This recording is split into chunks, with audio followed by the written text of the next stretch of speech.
Today we're going to talk about applying slope to verify whether the lines are parallel or perpendicular. Well, the first thing that we have to know is that when we see parallel lines, okay, we're talking about two parallel lines, all right? And to identify two lines that are parallel, we have to remember what? The slope has to be the same, okay? The slope has to be the same, all right? If we have two lines that are perpendicular, all right, they usually look like this.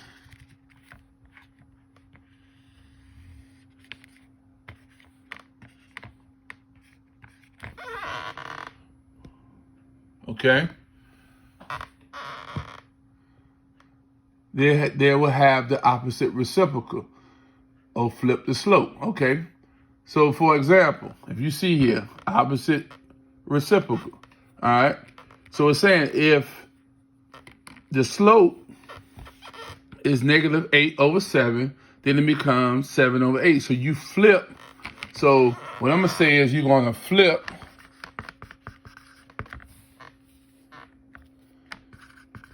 and change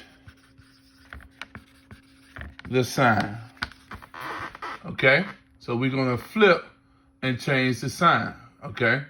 When we're looking for perpendicular lines. All right? So here's our first example.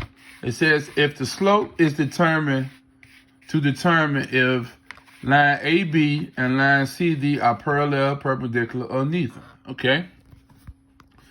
So you are given that A is -2 and 3, B is 2 and 6, C is -1 and 0, and D is 3 and 3. It said find the slope of AB. So what I do is, to find the slope, I'm going to use the slope formula.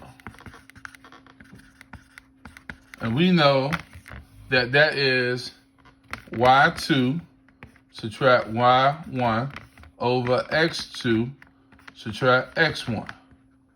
Okay? That's the slope formula. y2 subtract y1 over x2 subtract x1. Okay? So let's go back. So if my coordinates, all right, for AB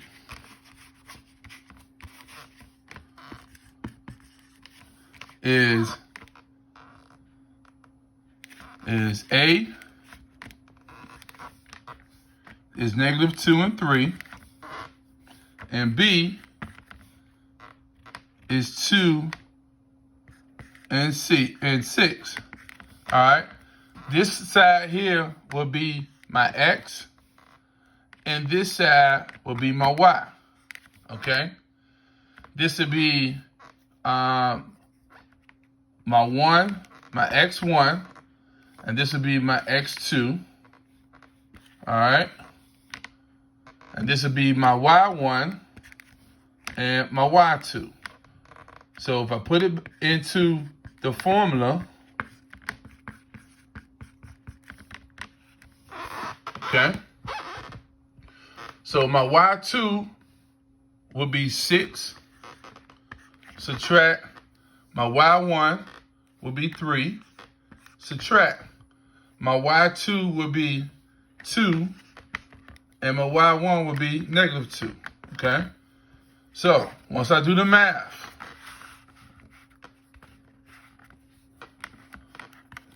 6 subtract 2 is 3. 2 subtract 2 is 4. All right, so my slope is 3/4. Everybody see that? For A and B. So now, all right, now I do the same thing for CD as I did for AB. Okay? So I'll come over here. Here's my 1, 2. All right, so my X and my Y. And my 1 and my 2. All right. So then my coordinates for